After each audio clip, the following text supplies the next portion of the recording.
Can you please tell me about your education and background, educational background? Yeah, so medical school in New York, did residency in Philadelphia, and then I actually did an extra fellowship in training and surgery in Louisville, Kentucky, and then I worked my way up to Chicago, University of Illinois at Chicago, and now we're down here at Baylor in Dallas.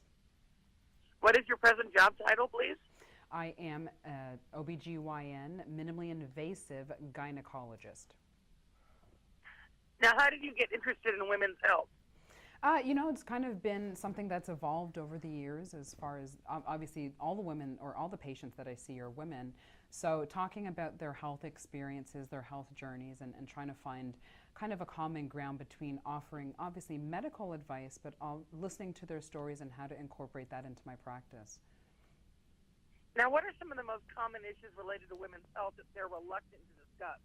There are a lot of issues that women often feel that they're the only one experiencing, but for us, it's one of the most common problems that they'll have in the office when they come in to talk about their issues or at their annual exams. So that can range anywhere from urinary incontinence to menstrual issues, but anything that they feel is embarrassing or shameful are actually one of the more common issues that we'll hear about. Now, bladder leaks are very common, but they're also incredibly embarrassing. What are the most common causes?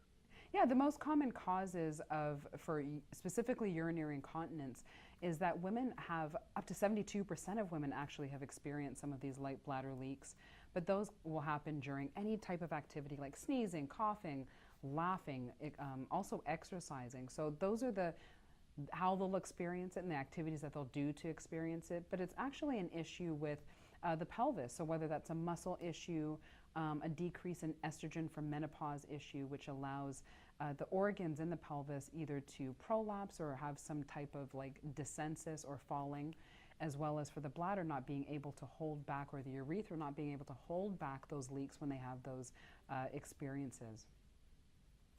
Now, what can women do to mitigate the pain and embarrassment of this? So one thing is that we always encourage women from a gynecologic standpoint is to discuss these issues, just to bring it to light and not feel shame and embarrassment talking to their healthcare professional about some of these issues, but also know that we're on their side and we want to advocate for them and empower them and have improvement of quality of life. So having the discussion again is probably the primary point where we want them to start, and then looking at all the different things that are available, whether that's from a conservative management perspective and using products such as the Poise brand has so many products that are geared towards helping women who have light bladder leakage. So whether that's using a pad or the Poise Impressa, which is another product that can be inserted into the vagina, and that's actually to help decrease leaks. And that's putting gentle pressure right up against the urethra so that when they have those coughing, laughing, sneezing moments, they're not having light bladder leakage.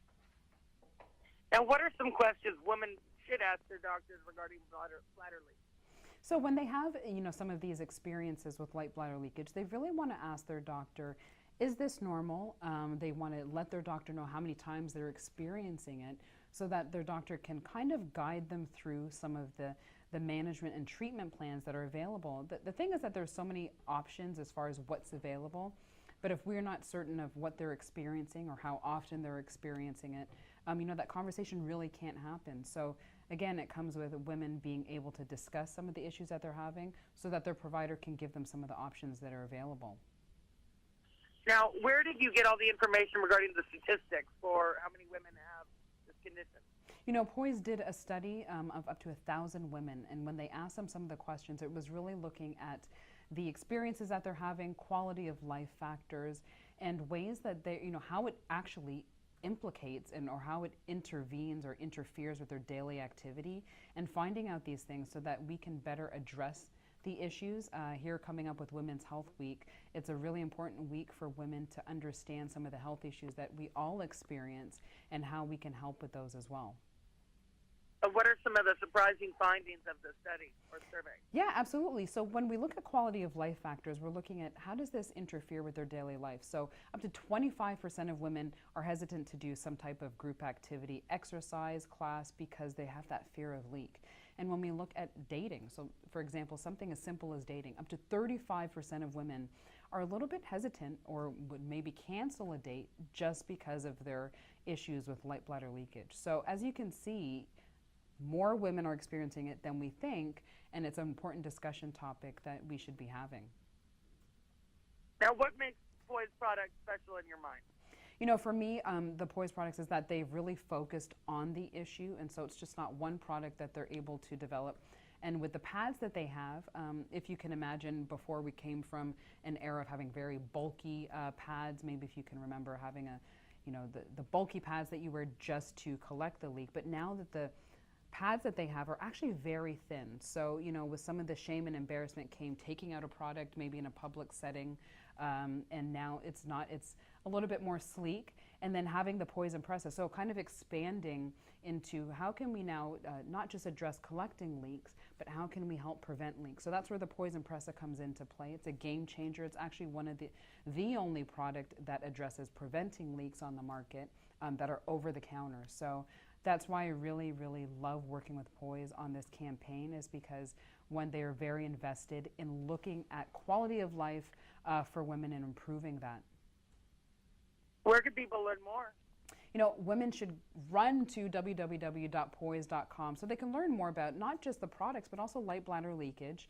And also they can find coupons on the website that can, kind of help them go to the pharmacy and get these products, and so that they can try and really address these issues that are affecting their life. If it is affecting not being able to exercise, that they'll be able to go and enjoy an exercise class. We talked about dating, not having that fear of dating just because of this issue, but going to www.poise.com and looking at the variety of products that are available on the website. Is there anything else you'd like to add, Doctor? Absolutely. I think that women should really be empowered to improve their health. Really pelvic health as well, not to be ashamed or embarrassed of any of the things that might happen, as we call it, below the belt, but talking to their healthcare provider and really fostering that relationship so that they can, again, find out the management and the treatment plans that are available for women to discuss when it comes to light bladder leakage and improving their quality of life. This is very helpful information, Doctor. Thank you very much. All right, thank you.